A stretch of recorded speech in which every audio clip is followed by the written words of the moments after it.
How do you fight back when drones, fake notices, and HOA volunteers start surrounding your home?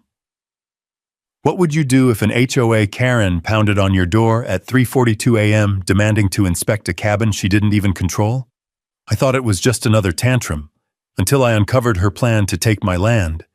And when drones, floodlights, and a midnight demolition order showed up, I realized this wasn't neighborly drama anymore.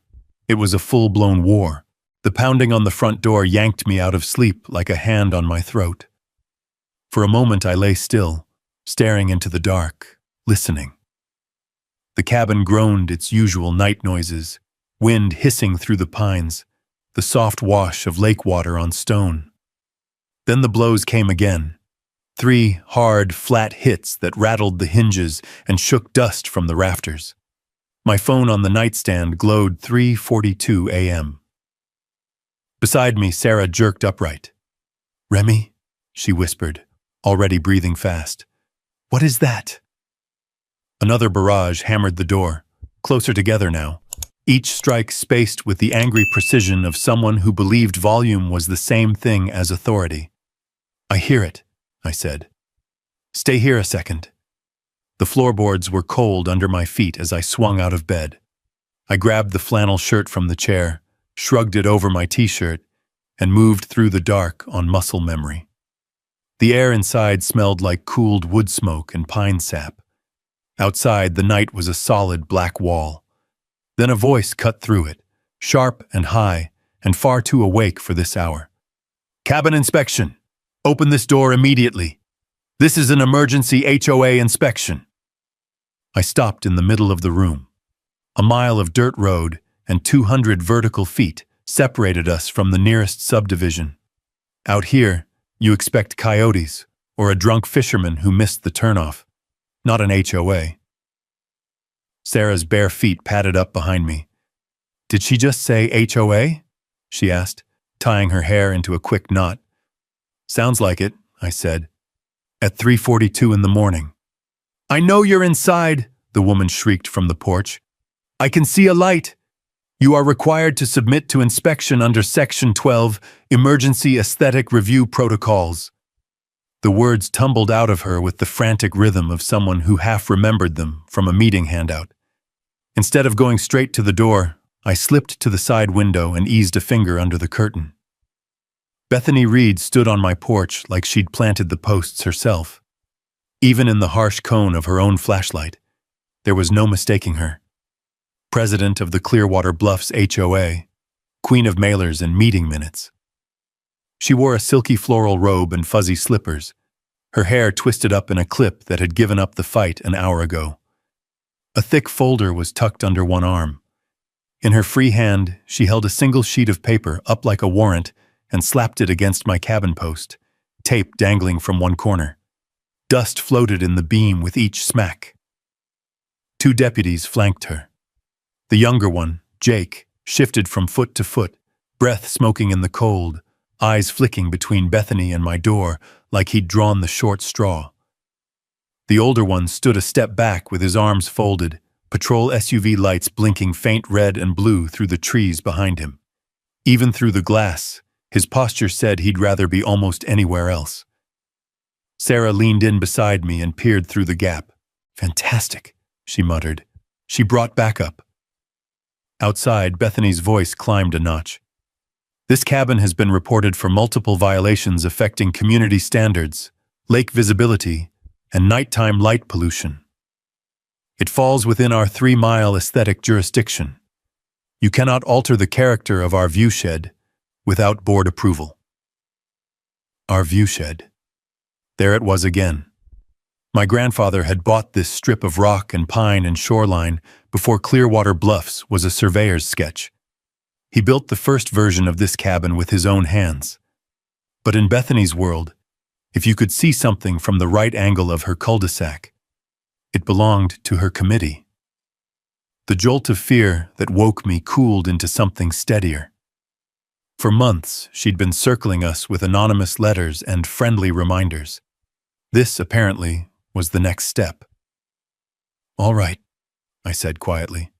"Let's not drag this out." I crossed to the door, flipped on the porch light, and watched Bethany flinch as warm yellow washed over her.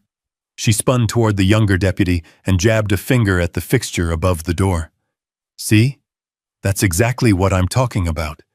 Excessive lumens. That light is visible from the cul-de-sac. It destroys the night ambience. We were 1.5 miles and a steep climb from her cul-de-sac. But Bethany has always treated facts like optional accessories. I slid the deadbolt back but kept the door mostly closed. Ready? I asked Sarah over my shoulder. She crossed her arms, bare feet planted on the worn planks, chin lifting. Always, she said. She doesn't own the air up here. I cracked the door and stepped into the gap, letting a ribbon of cold air and the smell of damp moss and lake water curl around my ankles. Under it, I caught a faint hit of Bethany's perfume, too sweet for this hour. Bethany, I said. Deputies. Her eyes widened, as if she'd expected a wild-eyed squatter instead of a man in flannel. Finally, she snapped. You are in violation of multiple HOA provisions, Mr. Cole, starting with unauthorized structural modifications, non-compliant exterior lighting, and an aggressively rustic aesthetic that degrades the harmony of Clearwater Bluffs. I don't live in Clearwater Bluffs, I said. You know that. She thrust the paper toward me until the edge almost touched my nose. As of last month, the board voted to extend our aesthetic jurisdiction to all properties within a 3-mile visual radius of the community. Your cabin is clearly visible from the Upper Ridge Trail. That makes it subject to review. Behind her, Jake cleared his throat. Ma'am, like I said on the way up.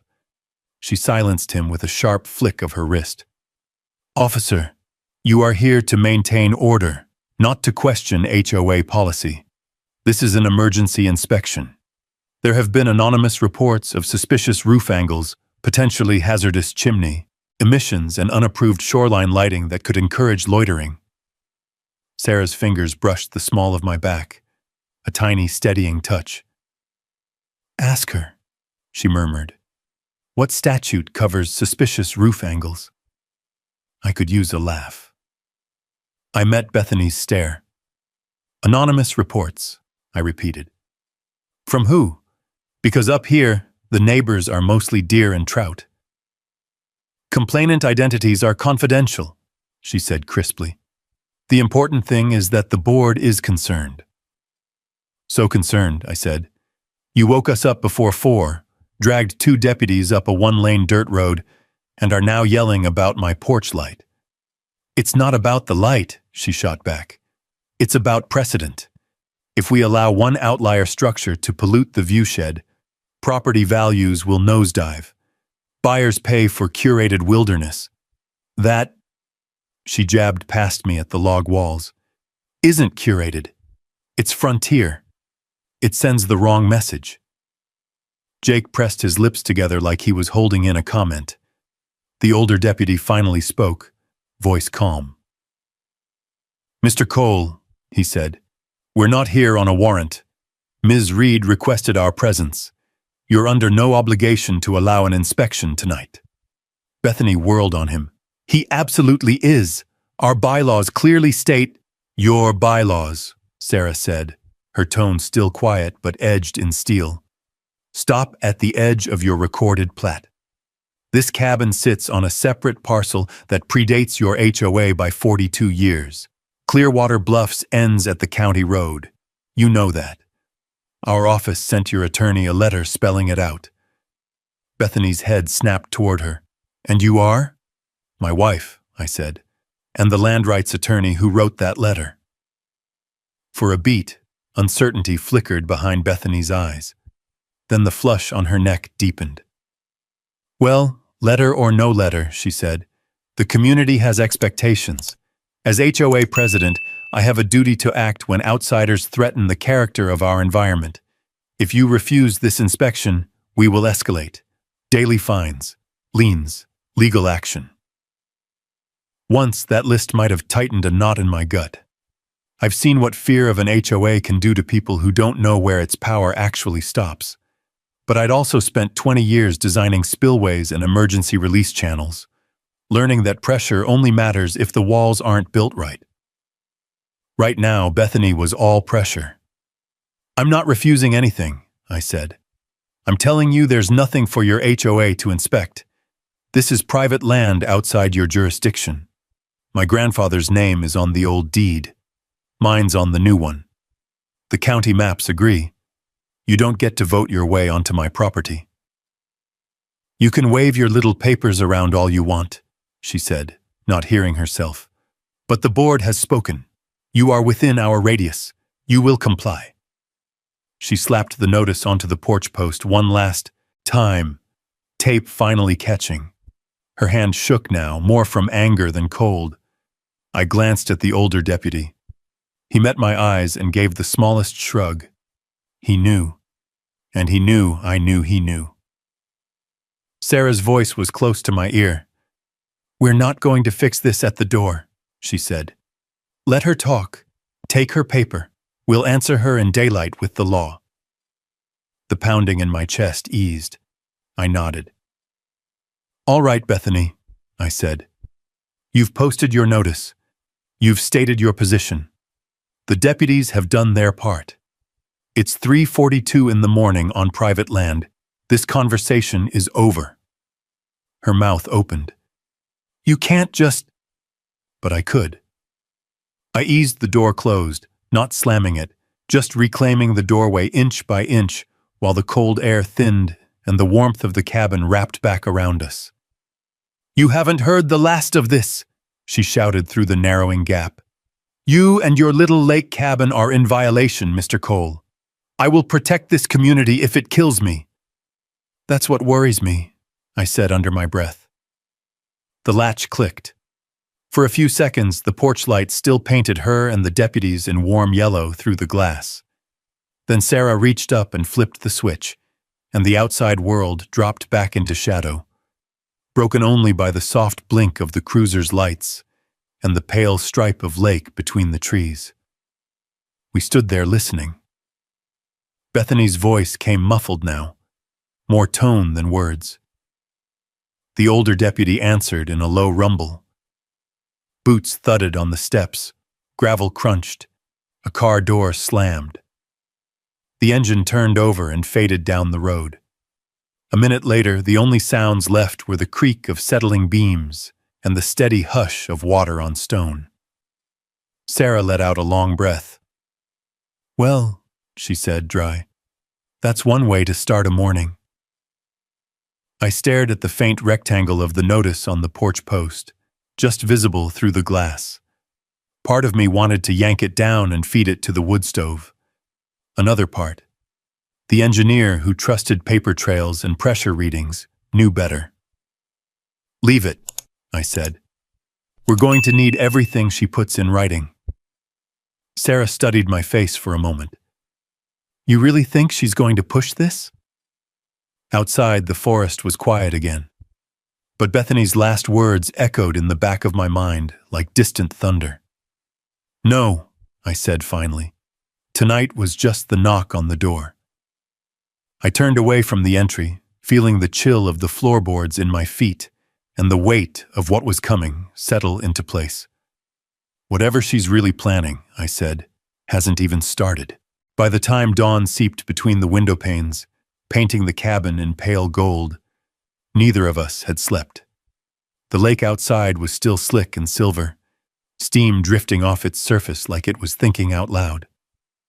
I stepped onto the porch with a mug of coffee, the boards creaking beneath my weight, and stared at the violation notice Bethany had taped to the post. Dew beaded on the cheap paper, softening the ink, but her handwriting, sharp, slanted, frantic, remained perfectly legible. Before I could tear it down, gravel crunched on the road below. A county SUV eased to a stop near the gate, dust lifting behind it in a lazy ribbon. Sheriff Marcus stepped out, adjusting his jacket against the cold. He wasn't a man who hurried unless he had to, but this morning he moved with purpose, his boots steady on the damp ground. "Morning," he called up. "Mind if I come in?" Sarah appeared beside me, arms wrapped around herself against the chill. "We figured we'd see you today," she said. Marcus climbed the steps and nodded toward the notice on the post. "She was at it early." "She never really stopped," I said. He let out a slow exhale. "Well, that lines up with what I came to tell you." The sheriff stepped inside the porch light's reach, the lines on his face deeper than usual. "You two should know, this isn't her first attempt to grab territory that isn't hers. We've had 4 complaints in the last year from landowners along the ridge. Same story every time. She shows up with paperwork, claims extended jurisdiction, and tries to pressure folks into accepting her authority." Sarah blinked. "4?" she said. "That's a pattern. Why didn't anyone push back?" "They tried," Marcus said. "But most of them are older, or seasonal, or just tired of conflict. She knows exactly who to target. People who don't want to fight an HOA in court." I felt something tighten in my chest. Not fear, but recognition. This wasn't random harassment. This was strategy, clumsy but ambitious. She wasn't just after peace and quiet or a better view. She was building something, and she was convinced the rules would bend for her. "Why us?" I asked. Marcus rubbed his jaw. "Word is she's been trying to impress a developer. Some outfit out of Denver sniffing around for lakeside property to reimagine into a lifestyle community. Her words, not mine." The morning air felt suddenly heavier. Sarah stepped closer. "So she thinks folding our land into her HOA makes it easier to sell later?" "Looks that way," Marcus said.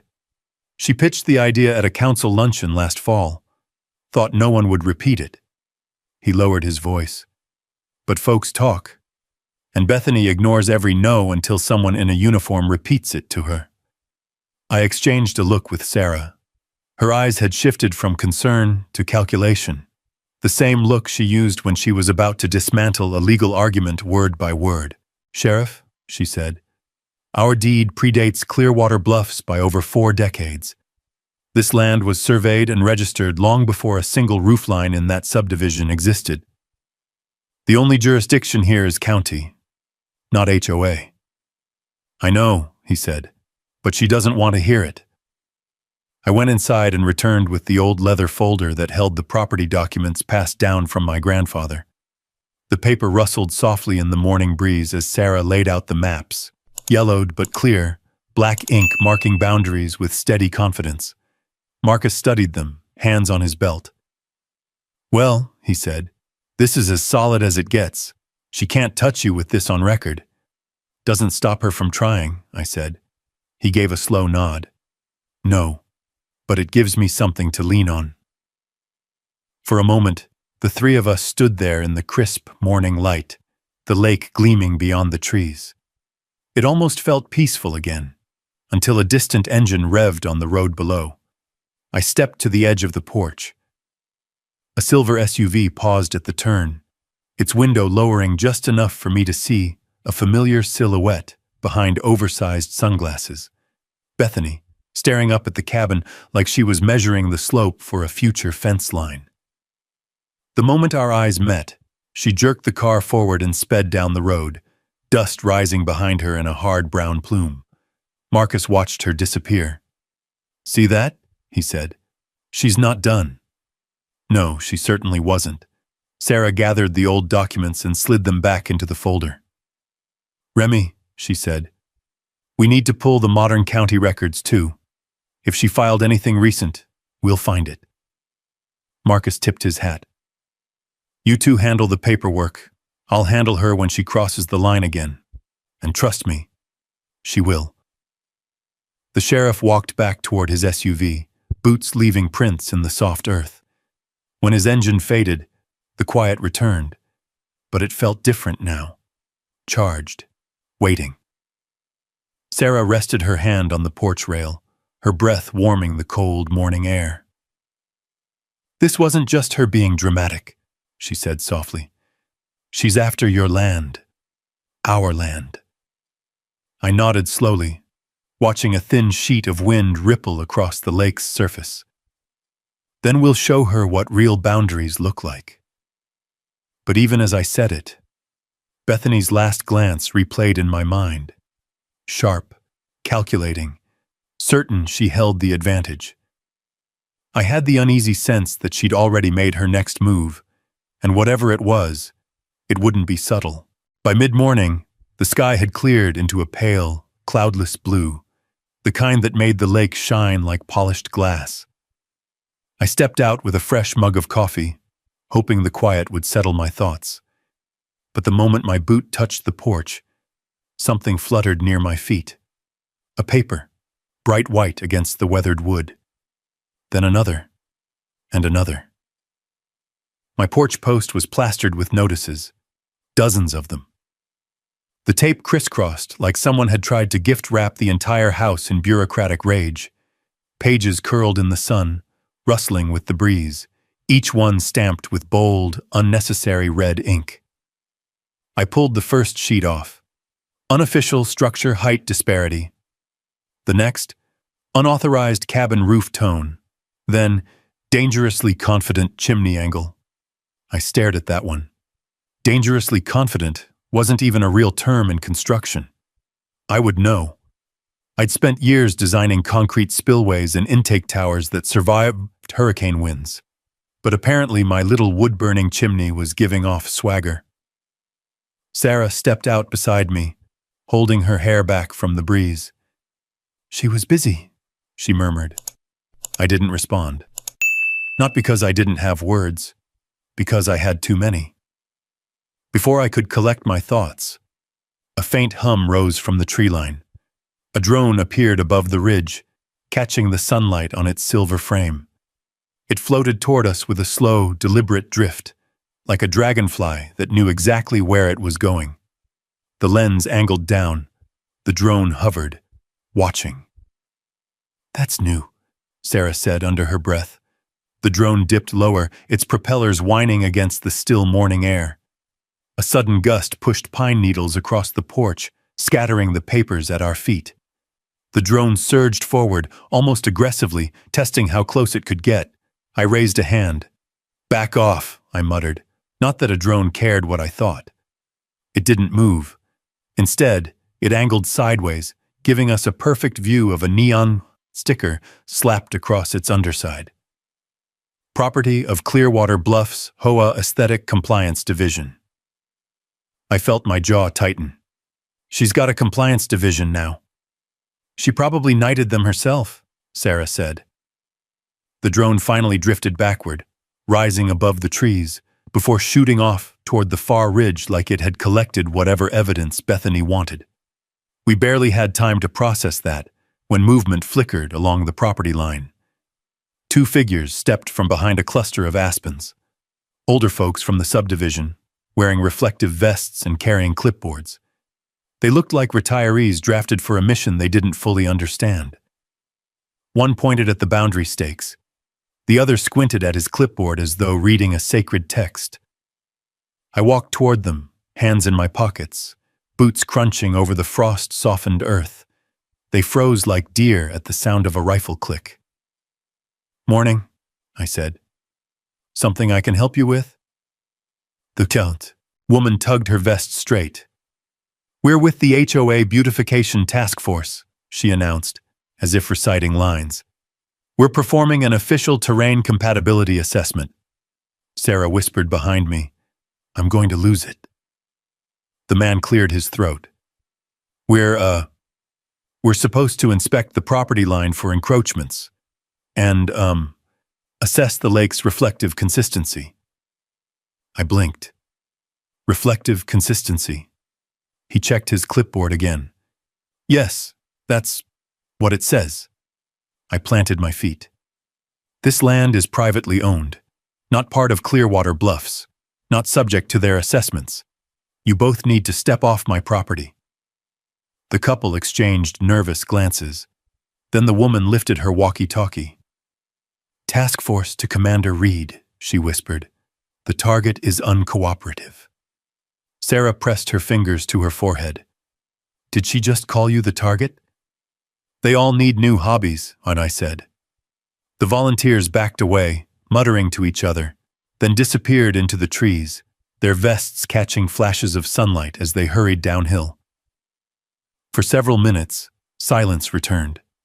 It felt brittle, like the forest was waiting to see if everything would snap at once.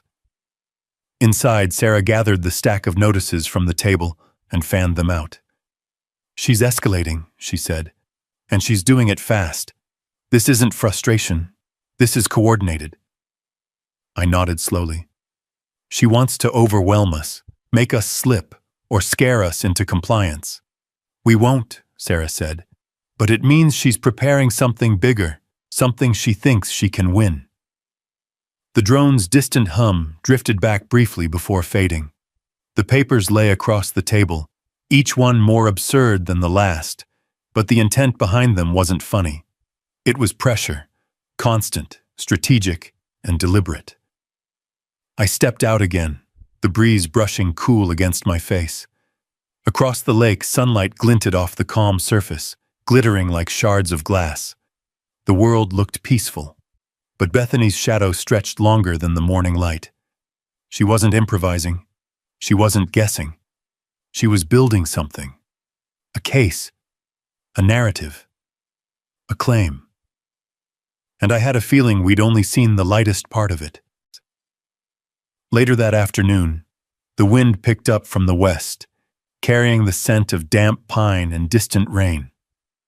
Sarah had been quiet for an hour or two, sitting at the dining table with her laptop open, the old leather deed folder beside her. Her fingers moved with a steady rhythm across the keys. Soft taps, occasional pauses, then more taps. I recognized that pace. It was the pace she used when the ground under someone else's feet was about to shift. "Remy," she said finally, without looking up, "you need to see this." I pulled out the chair across from her. The sunlight fading through the windows cast long amber stripes on the wooden floor. Sarah turned the laptop toward me. On the screen was a scanned document, official letterhead at the top, black ink crisp, typed paragraphs, clean and orderly. But the name printed on the bottom caught me like a hook. Petitioner, Clearwater Bluffs Homeowners Association, filed by Reed, Bethany A. I skimmed it, confused at first, then more confused when the language sank in. "Community expansion petition," I read aloud. "Proposed annexation of adjacent unincorporated land parcels, including shoreline, structures, and access easements, submitted for immediate review and automatic adoption if no dispute filed within 60 days. My voice caught at the next line. "Claim. The cabin dwelling located on Parcel 14B has been abandoned for a period exceeding 11 years. Abandoned. 11 years. My grandfather died 10 years ago, I said quietly. I moved back within weeks. Everyone up here knows that. Sarah nodded, jaw tight. And the county records know it too. But if this had slipped through unnoticed, if no one objected within the deadline, Clearwater Bluffs would have gained claim over your land on paper. And from there, they could argue for jurisdiction, fines, enforcement. Control, I said. And eventual sale, Sarah added. I felt the wood grain under my palms, steady, familiar, grounding, while the air around me seemed to thin. The petition was dated 6 months ago, meaning Bethany had been planning this long before she ever stepped onto my porch. Why now? I muttered. Why the sudden escalation? Sarah clicked another tab. The page that opened was a planning commission agenda from last month. One line stood out, bolded in the minutes. Preliminary inquiry submitted by Ridgeview Development Group regarding potential lakeside redevelopment opportunities pending jurisdictional confirmation. She's courting them, Sarah said, trying to make the land look available. If your cabin were labeled abandoned and absorbed into the HOA's territory, she could pitch it as a blighted structure ready for redevelopment. The thought made something cold and sharp settle in my stomach. The lake, the cabin, The land my grandfather had tended, it wasn't an eyesore to her. It was currency. "Look at this," Sarah continued, zooming in on a small note scribbled in the margin of the petition. Handwriting slanted, aggressive, unmistakably hers. Property owner unlikely to contest. Remote location. Limited legal sophistication. My jaw tightened. She thinks we won't fight. She thinks we can't fight, Sarah corrected. A gust of wind rattled the cabin windows. The lake outside darkened under a shifting cloud, turning from bright silver to cold steel. For a moment, it felt like the entire forest had leaned closer, listening the way we were listening, to the truth, to the threat. I rubbed the bridge of my nose. "Has the petition been reviewed?" Sarah shook her head. It was routed for verification, but the clerk suspended it after noticing inconsistencies in Bethany's filing dates. That bought us time, but we need to file a formal objection and attach the original deed records. If we don't, she'll just refile it. I leaned back, staring at the timber beams overhead.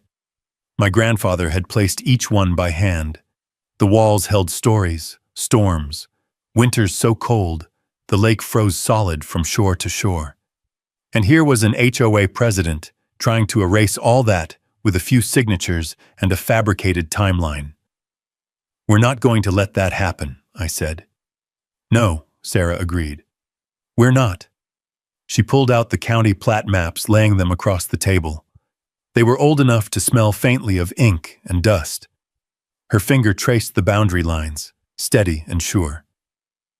"She made a mistake," Sarah said. "Two, actually. First, she claimed abandonment, but your utility records and tax filings contradict that. Second, she tried to expand jurisdiction without community consent. That petition alone can get her censured." I let out a slow breath. "So the cracks are already there." "Big ones," Sarah said. For a brief second, the tension in my shoulders eased. Not because we were safe, not yet, but because the truth finally had shape. Bethany wasn't omnipotent. She was reckless, ambitious, sloppy in ways she didn't realize because no one had challenged her before. Wind rippled the lake again, and the last bit of sunlight flared soft gold against the far hillside. I stood and stepped to the window, watching the pines sway like tall shadows. It would have been peaceful if not for the faint unease crawling up my spine. Sarah closed the laptop and set a gentle hand on my arm. "Remy," she said, "this isn't just a power trip. It's land theft. She's building a false narrative so she can claim your cabin and lake access as part of her community." "And she's already started the paperwork," I said. "Exactly." Outside, a single bird cut across the sky, wings slicing the last of the daylight. Then silence settled again. A thick, heavy quiet that didn't feel natural. Sarah's voice softened. "County offices open at 8 tomorrow. We'll be there when the doors unlock. We'll pull every filing she's made, cross-check it with the deed, and file a challenge before she gets anywhere near the approval window." I nodded. Good. But even with a plan forming, the unease didn't fade. It deepened. Because if Bethany had already lied to the county, boldly, confidently, there was no telling what she'd try next to force her way up this hill. The petition wasn't the escalation. It was the warning. And I had a sense the real storm was already gathering, just out of sight, somewhere in the trees between her world and mine. The next morning broke with a sky washed pale gray, the kind of color that made the lake look colder than usual. Mist hovered low across the waterline, drifting like slow breath escaping from the earth. I stepped outside with a second cup of coffee, hoping the quiet would settle something inside me, but the air felt charged, watchful. A low rumble of tires on gravel pulled my eyes toward the gate. A sheriff's truck eased up the drive, the dust behind it rolling in soft waves. Sheriff Marcus stepped out, hat in hand, surveying the porch as if expecting trouble to materialize right where Bethany had stood 2 days earlier. "You got a minute?" he called. "Always," I said, motioning him up. Sarah joined us, pulling her sweater tight against the cool breeze. Marcus adjusted his belt, his expression heavier than usual. "Wanted to stop by before I start my rounds," he said. "There's something you two need to know." The way he said it made the hair on my arms lift. Sarah folded her arms. "Is this about the petition?" "In part," Marcus said, "but it's more than paperwork now. Bethany's been on the phone every evening with dispatch. First night, she claimed you were constructing an unauthorized water diversion. Second night, she said you were letting smoke signals off the chimney to communicate with unknown parties. Last night, she insisted you were tampering with protected wildlife habitats." I blinked. Wildlife habitats? She wouldn't clarify what species. His voice dipped dryly. "My guess is whatever sounded official." Sarah exhaled hard, shaking her head. "She's creating a record," she said. "A false trail, a pattern of alleged violations she can use to justify intervention." Marcus nodded. "That's what concerns me. Dispatch logs every call. Enough of those complaints, even baseless ones. And someone at the state office might take her seriously. She's manufacturing urgency. And she expects you to enforce it," I said. "She wants someone in uniform to validate her version of reality," Marcus answered. "And to be frank, not every officer knows the county line or the history of every parcel. Someone fresh out of training could see a stack of complaints and assume there's something happening up here." A gust of wind rustled the pines. The cabin creaked softly, as though acknowledging the truth of his words. "But here's the part you really need to hear," he continued, leaning a little closer. "Bethany isn't reacting. She's pushing. Every time she hits a wall, she pivots. It's not randomness, it's escalation. That's why I'm here before things get messy." Sarah exchanged a glance with me. "Messy how?" He rubbed his jaw, choosing his words carefully. "People like Bethany, they don't quit when they're wrong. They double down, and when their imaginary authority starts slipping, they look for ways to force it back into place. Sometimes that means paperwork. Sometimes that means showing up at people's doors at 3 in the morning. And sometimes," he sighed, "sometimes they try to make the world match the picture in their head." The breeze shifted again, carrying the smell of wet leaves and something faintly metallic. A distant bird cried out across the lake. The world felt still, but listening. "So what do we do?" I asked. "Document everything," he said firmly. "Every notice she posts, every drone she flies, every encounter you have with her or her volunteers. Take pictures, record timestamps, keep copies. If this escalates, and trust me, it will, you'll need that paper trail." Sarah nodded slowly. "We started a binder." "Good," he said. "Fill it." He stepped to the porch rail and looked out at the lake, his voice lowering. "I'm filing my own incident report about the misuse of emergency services. It won't stop her, but it'll put weight on the other side of the scale." "Makes a difference?" I asked. "When the time comes," Marcus said, "it will." We stood there with him for a while, the silence stretching as the morning light climbed over the treetops. A soft ripple moved across the lake's surface as if stirred by something unseen beneath. I felt Sarah shift beside me, close, steady. "Remy," the sheriff said after a moment, "you're not alone in this. I've dealt with folks who get tangled in their own authority before. But Bethany, she's on the edge of something, and people on that edge don't like to look down." He tipped his hat and stepped off the porch. I watched his truck roll down the driveway, dust rising behind the tires like a soft curtain falling back into place. After he disappeared around the bend, Sarah let out a slow, thoughtful breath. "So now we know," she said. "She's not just overzealous. She's unstable. And persistent, I added, and dangerous if cornered. The breeze picked up again, rattling a lone violation notice that had escaped into the porch corner. Its edges curled like a dry leaf. I plucked it up and turned it over, the ink smeared slightly from yesterday's fog. Dangerously confident chimney, I read aloud. I ought to frame this. Sarah offered a tired smile. Don't tempt her. She might show up demanding royalties. But the humor didn't sit long. The sheriff's warning lingered like a shadow stretching across the porch. Bethany wasn't improvising. She was maneuvering. And people who maneuver without reason often cross lines without hesitation. I set the notice aside. We go to the county first thing tomorrow. We get the petition blocked, the records updated, and every false claim documented. And after that? Sarah asked. I looked toward the tree line, where the drone had hovered earlier. The forest beyond seemed too quiet, too still, as if the air was holding its breath. After that, I said, we see just how far she's willing to push, and how far the law will push back. But Bethany didn't wait for tomorrow. Golden hour draped the lake in warm amber light that stretched across the water like melting glass. The porch boards beneath my boots glowed softly, carrying the warmth of the day.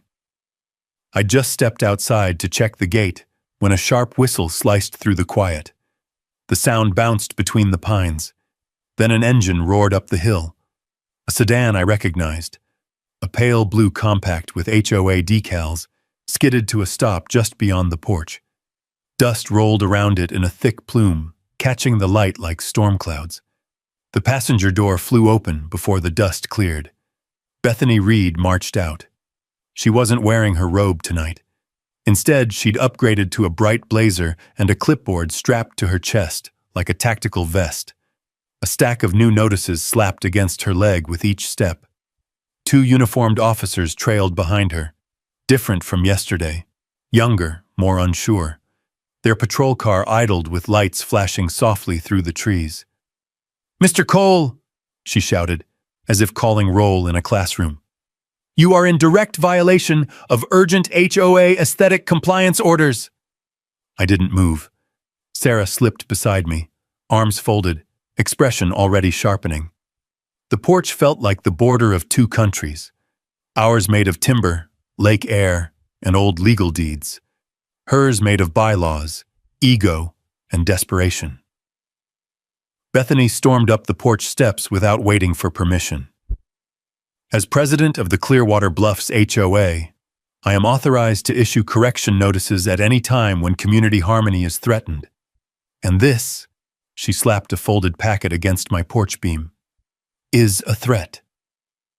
The impact kicked a puff of dust into the last rays of sunlight. Particles floated between us like tiny sparks.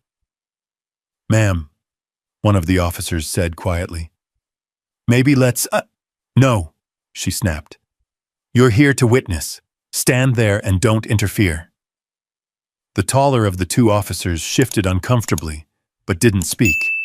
Their tension thrummed in the air, mixing with the hum of insects settling in the branches above. Sarah stepped forward, her voice steady.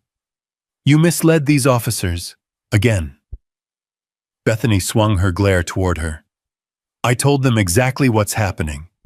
You are refusing compliance with mandatory visual standardization requirements. This cabin isn't part of your HOA, Sarah said. You know that." Bethany brushed the statement aside. "We extended jurisdiction." "No," Sarah corrected. "You attempted to. There's a difference." Bethany's jaw twitched. She slapped another notice onto the porch post, layering it over yesterday's. "Unauthorized timber tone variance," she barked.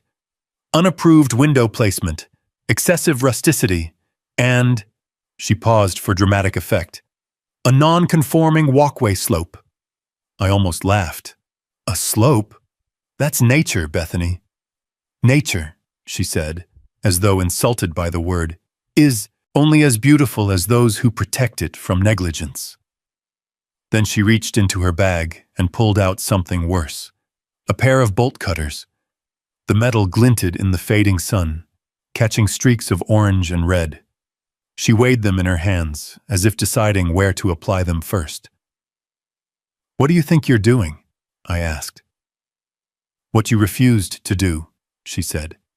"Correcting violations. Your gate is obstructing the visual corridor of the community's northern viewpoint.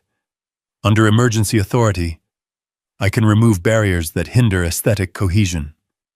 "You're not touching my gate," I said. She lifted the bolt cutters anyway, stepping toward the bottom stair. The officers flinched but still didn't intervene. Not yet. Sarah moved beside me, chin raised. "Put those down." Bethany didn't. Her breathing grew harsher, her face flushed with effort or rage, maybe both. "You will not undermine my authority again," she hissed. Just then headlights swept across the trees, bright white beams cutting long shadows across the yard. A truck rumbled closer, gravel crackling under the tires with a familiar rhythm. Sheriff Marcus stepped out before the dust settled. He took in the scene, Bethany clutching bolt cutters like a misplaced pioneer tool, officers unsure, Sarah standing rigid beside me, and his jaw locked. "Ms. Reed," he said, voice low but sharp enough to cut through the standoff. "You will put those tools down immediately." Bethany turned to him, defiant. "Sheriff, I am acting under HOA emergency protocol. These people are obstructing community beautification initiatives." "You are trespassing," Marcus said firmly, "and you are misleading officers again." "This land falls under our jurisdiction," she insisted. "It does not," Marcus said. "You've been told that, in writing, by attorneys, and by me. You do not have the authority to enforce anything here." Bethany's hands trembled on the bolt cutters. "I am protecting property values. You should be thanking me." The taller officer cleared his throat nervously. "Ma'am, the sheriff outranks—" "Quiet," she snapped. But the officers were no longer looking at her. They were looking at the sheriff. Marcus stepped up onto the porch, boots landing with a deliberate thud. "Ms. Reed, I'm giving you one final warning. You will remove your tools, your notices, and yourself from this property." Bethany looked at the sheriff, then at me, then at the bolt cutters. Finally, she lowered them, slowly, reluctantly, as if obeying gravity rather than authority. "This isn't over," she whispered. "You cannot ignore community standards. You cannot sit on a hill above us like tyrants. You will comply one way or another." She turned and marched down the steps, her blazer catching the wind like a small, furious sail. The two officers followed, embarrassed, but relieved. Marcus remained with us, watching her shrink into the fading light.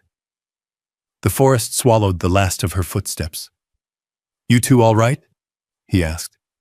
"For now," I said. "Good," he said.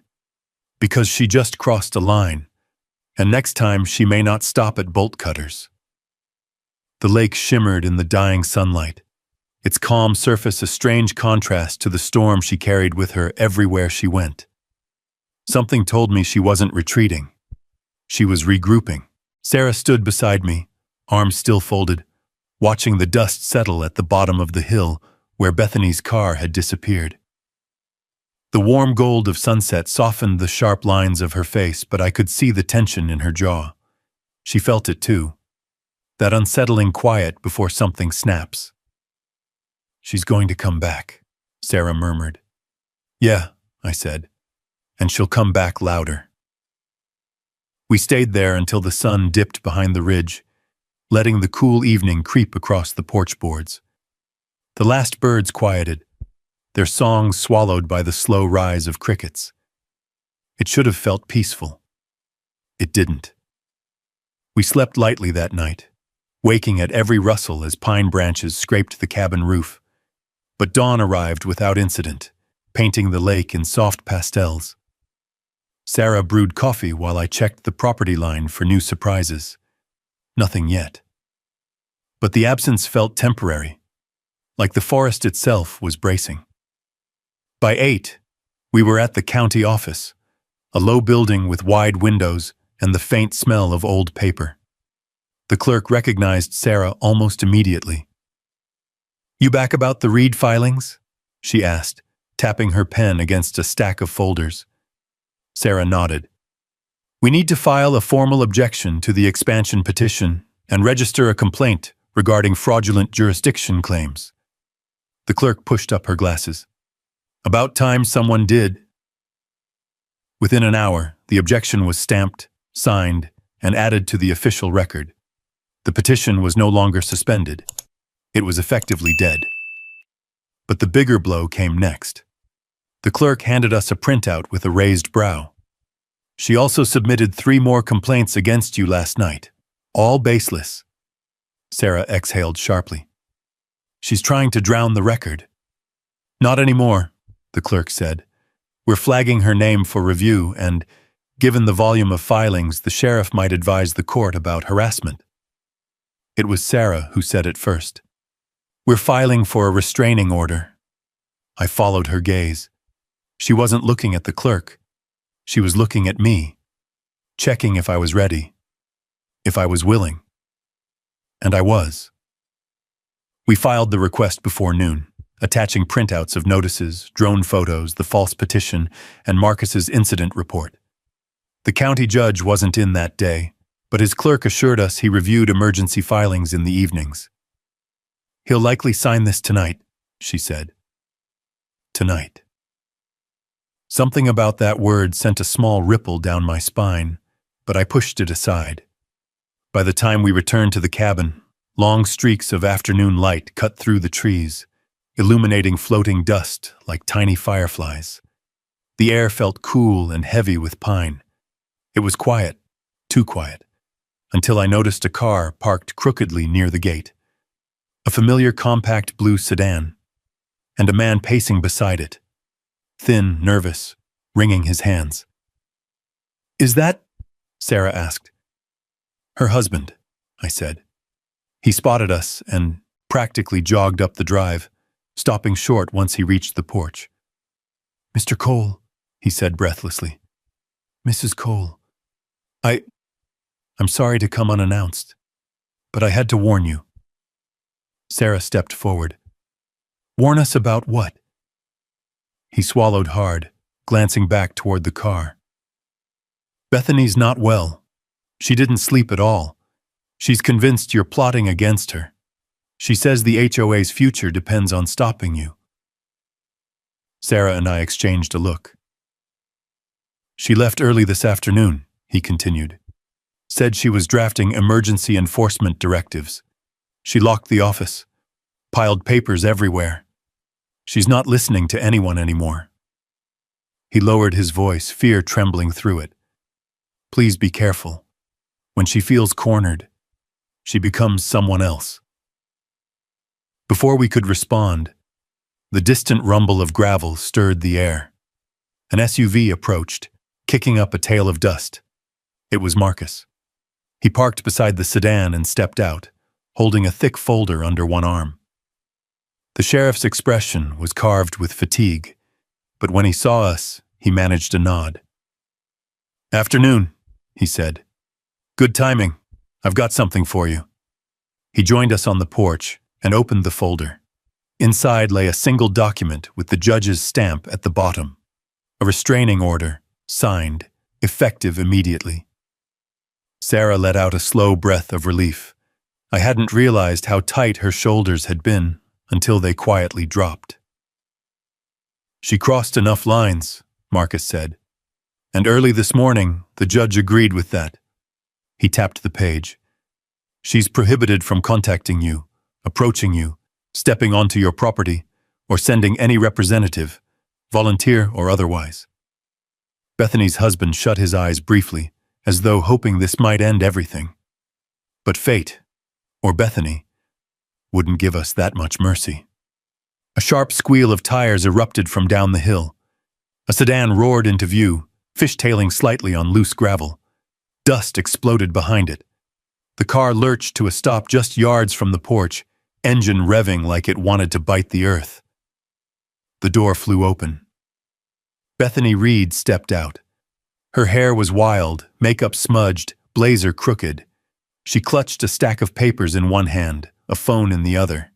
Her eyes locked onto us with something far past anger, something unraveling. "Don't you dare!" she screamed, stumbling toward the porch. "Don't you dare put restrictions on me! I am the HOA president! You don't restrain me! I restrain you!" Her husband rushed toward her, but she jerked away. "Traitor!" she spat. "You never support me!" Marcus moved down the steps, one hand raised in a calming gesture. "Bethany, stop right there. We need to talk." She ignored him and marched closer, her heels sinking slightly into the soft dirt. "You people think you can humiliate me? Destroy my work? Undermine community order?" Marcus planted himself firmly between her and the porch. "Bethany," he said, voice steady as bedrock, "I have a court order for you." He held the paper out. Her eyes flicked to the restraining order, then widened, trembling. "No," she whispered. "No, no, no, no. I don't accept this." She tore the paper from his hand and ripped it in two. The shreds fluttered to the ground like pale leaves. "That just voided itself," she shouted. "I reject your authority." Marcus didn't flinch. "The order stands, ma'am. Tearing it doesn't change a thing." Her breathing grew wild. "You think you can silence me? You think you can trap me with paperwork? I am the HOA!" Her husband stepped toward her again. "Bethany, please." She shoved him so hard he stumbled back into the ditch grass. That was it. The officers moved. Not violently, not harshly, but decisively. They guided her arms behind her as she kicked and twisted, shouting accusations that made no sense. "You're all against me. You're destroying property values. This community will fall without me." Her voice cracked, then broke entirely. Marcus looked at me over his shoulder, tired, worried, resolute. "This had to happen," he said quietly. "For everyone's sake." Bethany screamed one last time before the patrol car doors closed, muffling her voice into something small and hollow. Her husband stood shaking beside the road. Sarah slipped her hand into mine, and for the first time since 3:42 a.m., the forest felt like it could breathe again. But that breath didn't last. As the patrol car disappeared down the gravel road, the fading sunlight dimmed across the lake.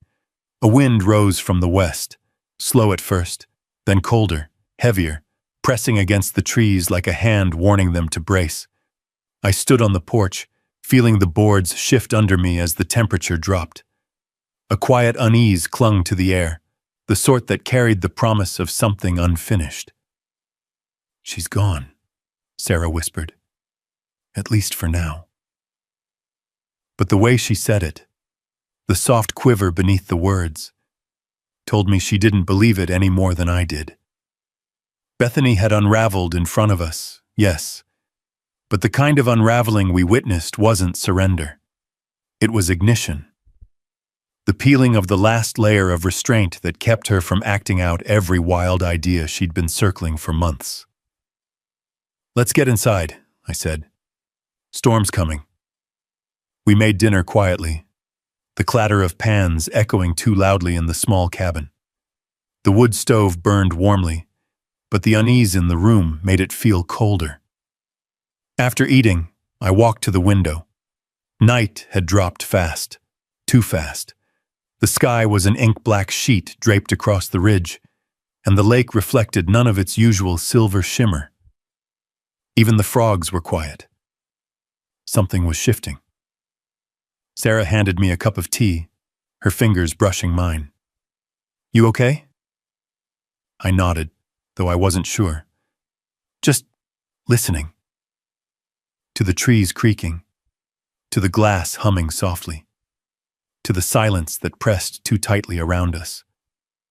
We turned in early, but neither of us slept.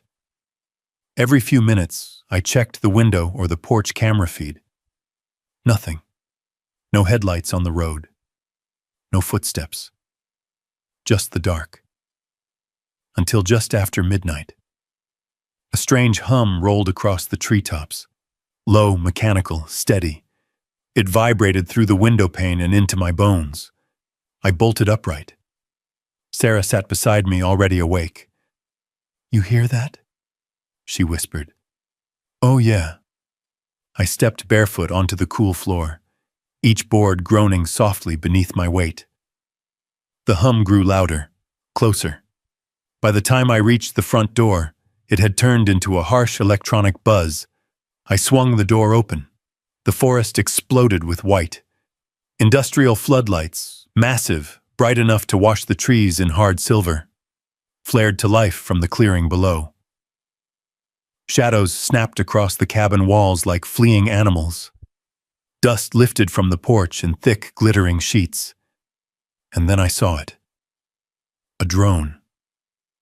Not the little one from before. This one was 3 times larger, its LEDs pulsing red and white. It hovered just above the porch steps, mechanical limbs adjusting as if it were alive. A speaker crackled beneath its frame. Then Bethany's voice, high, shaky, recorded, boomed into the night. "Attention occupant of Parcel 14B. You are in violation of HOA condemnation protocol. Prepare for immediate compliance. Failure to comply will result in emergency property seizure." Sarah covered her mouth. "She didn't." "She did," I muttered.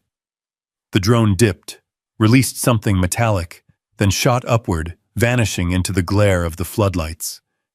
The object clattered onto the porch. I bent down and picked it up. A sealed plastic tube. Inside, rolled with precise edges, was a document stamped in thick red letters. Notice of demolition. Structure deemed hazardous, 48-hour removal order. Sarah stared at it in disbelief.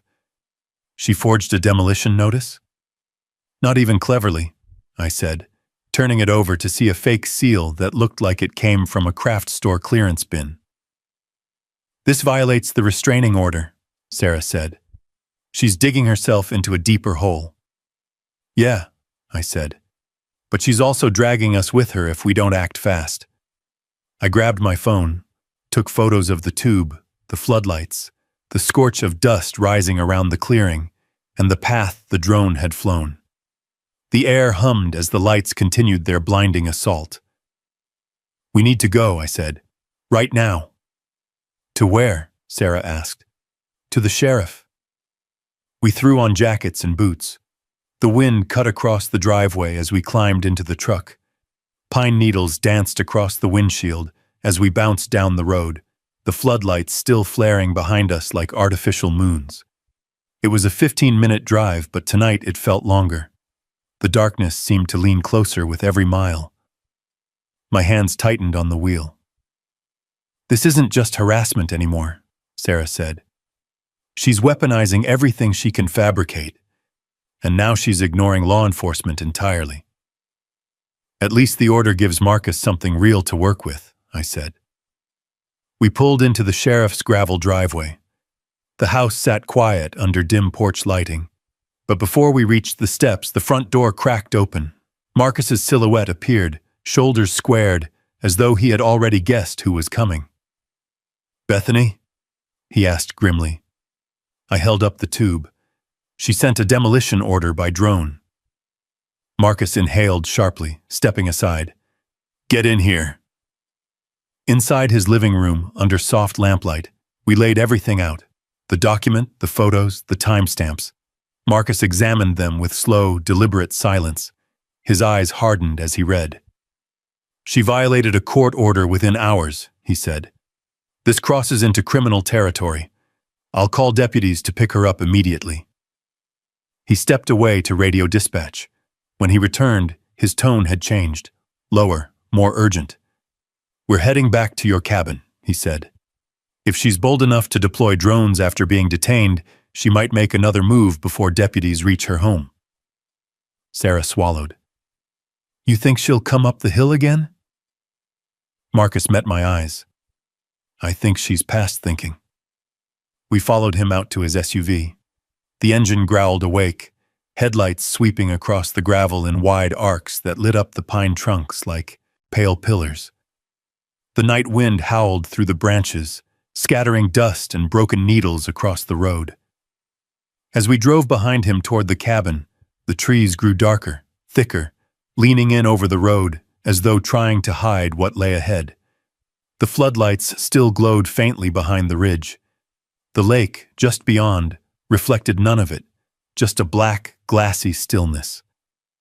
Sarah placed her hand on my arm. "We're almost there," she said quietly. But something in her tone told me she knew as well as I did. We weren't heading back to calm. We were driving straight into the final act of whatever Bethany Reed had just unleashed. As we curved around the last bend, the forest opened just enough for the cabin to appear, and right then, the world erupted in blinding white. Floodlights snapped on all at once, brighter than before, aimed directly at the porch like interrogation lamps. Shadows stretched violently across the clearing. The pine branches glowed like bleached bones. Marcus slammed his brakes. "Good Lord," he muttered.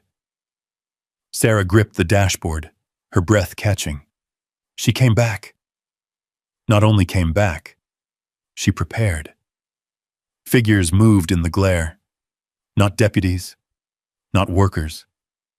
Just one silhouette standing defiantly at my gate, illuminated from behind like she was posing for a dramatic portrait. Bethany Reed. Her blazer was wrinkled, crooked, her hair wild, and across her chest was something new, a sash that read, HOA Commander, in big homemade letters. She held a megaphone in one hand and something heavy, metal, and sharp-edged in the other. Bolt cutters, again. But this time, her stance wasn't frantic. It was determined, unhinged, but calculated. Sarah whispered, "She's completely gone." I couldn't argue. We climbed out of the truck. Gravel shifted under our boots. The air tasted like dust and cold metal, thick with static from the floodlights. Marcus stepped forward first. "Bethany," he called, voice deep and commanding. "Put those tools down!" His voice echoed off the lake, but she didn't even flinch. Instead, she raised the megaphone. "Attention, violators of community order!" her distorted voice blared. "You have resisted correction. You have refused compliance. Under HOA Supreme Directive, I am authorized to seize this property for emergency aesthetic preservation." Her words bounced wildly through the trees, nonsense wrapped in certainty. She moved closer to the gate, the bolt cutters clanging against the chain. Sparks flew when metal hit metal. "Bethany!" Marcus barked. "Stop immediately!" But she spun toward him, megaphone amplifying her fury. "You, Sheriff! You have failed this community. You protect the enemy. You are complicit in decay." Her voice cracked into something raw. Her husband appeared then, breathless, stumbling up the path behind her. His face was washed with fear.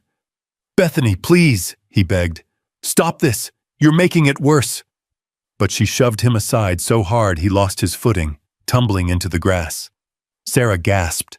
I started toward him, but Marcus threw out a hand. "Stay back," he warned. Deputy headlights swept across the ridge as two patrol cars crested the hill. The arriving deputies stepped out, tense, hands hovered near their belts, not reaching for weapons, but ready for intervention.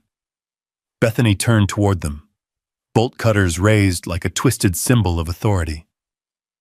"You can't stop me!" she screamed. "I am the HOA!" Marcus's voice thundered across the clearing. "Enough!" He stepped forward closer, his silhouette cutting through the floodlights. "Bethany Reed," he said, tone steady but hard as stone. "You are violating a court order. You are trespassing, and you are endangering yourself and others. Drop the cutters." Her voice wavered. "No, no, no, if I stop, the community collapses. Property values plummet. Disorder wins." "This isn't about property value," Marcus replied. This is about you losing control." She shook her head violently.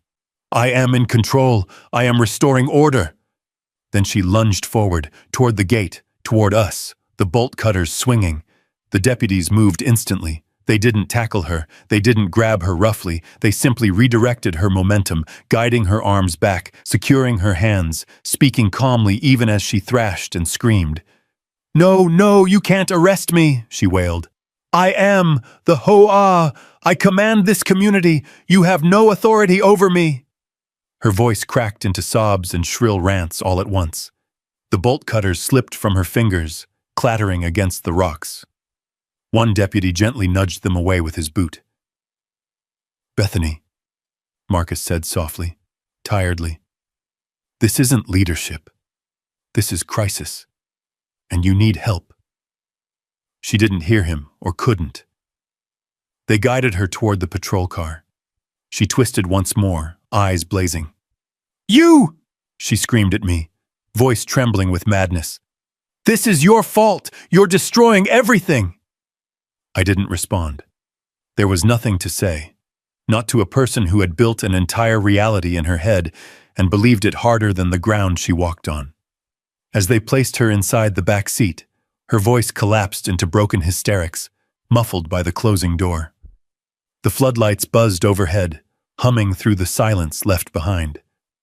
Sarah stepped closer to me. "I didn't think," she swallowed.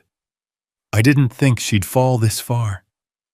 "Some people," Marcus said quietly, "build an identity so fragile they can't let anything challenge it, even the truth." Her husband stood near the ditch, shoulders trembling. He wasn't crying, but he looked hollow, lost. "I tried to stop her," he said softly, "but she didn't want help. She wanted control." Marcus placed a hand on the man's shoulder. "She'll get an evaluation. She'll get treatment. And she'll get boundaries she can't bend." The deputies began shutting down the floodlights. Darkness crept back across the clearing, slow but welcome. Without the harsh glare, the forest looked exhausted, like it had weathered a storm of its own. Sarah leaned her head against my shoulder. "It's over," she whispered. "Isn't it?" I let out a long breath, the first full, deep one in what felt like days.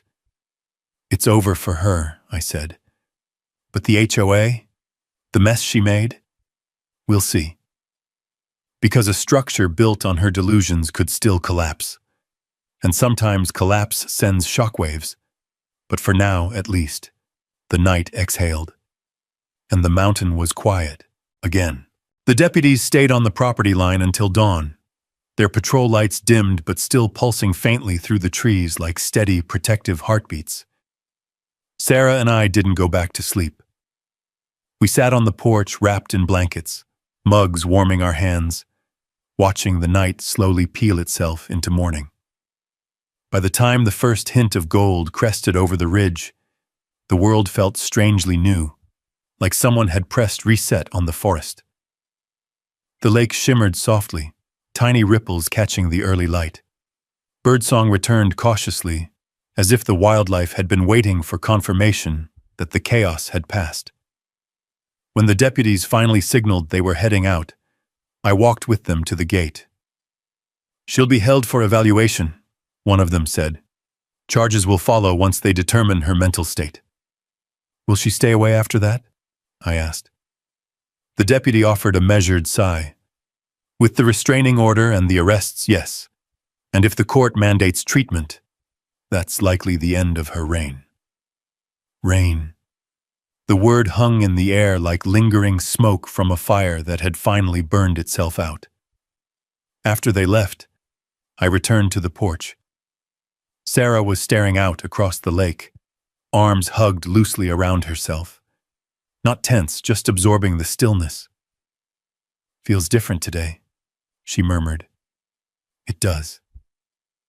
"Light," she said after a pause, like the mountain let out a breath it had been holding. We ate breakfast quietly. Then we both stepped outside to do something we hadn't done in days. Walk the property without scanning the tree line every few seconds. The remnants of her madness still lingered. A few toppled floodlight stands abandoned near the clearing. The bent metal gate latch she'd tried to cut, and half buried in the grass, the laminated demolition notice she'd dropped earlier in the night. I picked up the notice, shaking my head. Feels like a souvenir from a nightmare. An exhibit, Sarah corrected with a wry smile. But yes, also a souvenir. We carried the trash to the burn pile behind the shed. Most of it would go straight into evidence boxes, but some pieces, like the spider web of fake violation slips plastered on the porch, felt like emotional clutter. Clearing them made the cabin breathe better. Mid-morning, a familiar pickup rumbled up the drive. Tom, our neighbor from down the hill, stepped out holding a white paper bag and 2 coffees. "Figured you might need these, Thomas," he said, handing them over. "Heard the fireworks last night." I laughed. Fireworks might have been easier. He leaned against the porch rail. HOA board's already in meltdown. Half the members didn't even know she'd filed expansion petitions. The others pretended they did but couldn't explain what they were supporting. And now? Tom lifted a shoulder. Now they're realizing she built the entire HOA around, well, herself. No one wants to admit they've enabled that. Sarah shook her head. People like her don't rise alone. They need followers. And followers get scared when the leader gets hauled off screaming about supremacy clauses made out of thin air, he replied. We shared a tired but genuine laugh. He stayed a few minutes longer, catching us up on gossip, board resignations, emergency meetings, the discovery that Bethany had invented an entire beautification council that never existed. Eventually, he headed home, leaving behind a little more normalcy than we'd had when he arrived. By afternoon, the air had warmed. I walked the property line again, not because I feared anything, but because routine felt good, felt grounding. When I reached the far edge near the woodshed, something caught my eye beneath a fallen branch. A familiar color, bright, artificial, pink. I bent down and plucked it from the leaves. One of Bethany's hair rollers. It must have fallen off during one of her frantic marches up the hill. I turned it over in my fingers.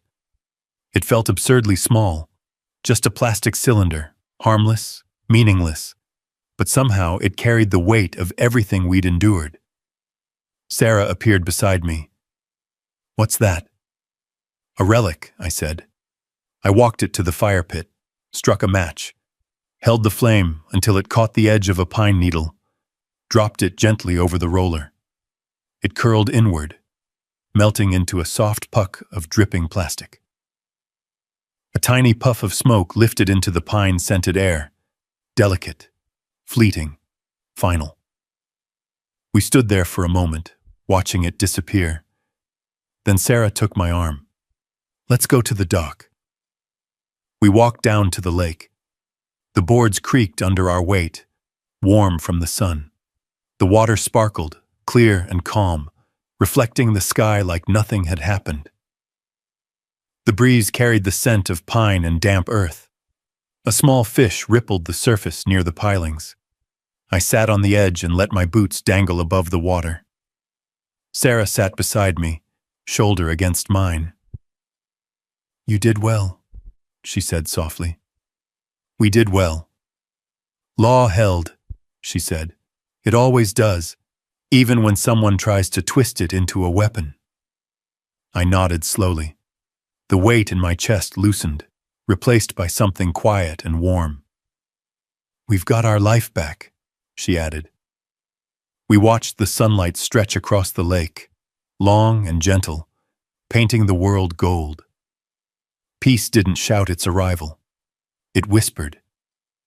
And for the first time since 3:42 a.m., I believed it would stay. If you've ever stood your ground for what's right, drop a simple yes in the comments, or just leave a justice if an HOA has ever tried pushing you around. Stories like this remind us that peace is worth protecting, and nobody should be bullied off their own land. And if you'd like to ride along for more HOA showdowns and ranch-side justice, feel free to subscribe. I'd be glad to have you here for the next one.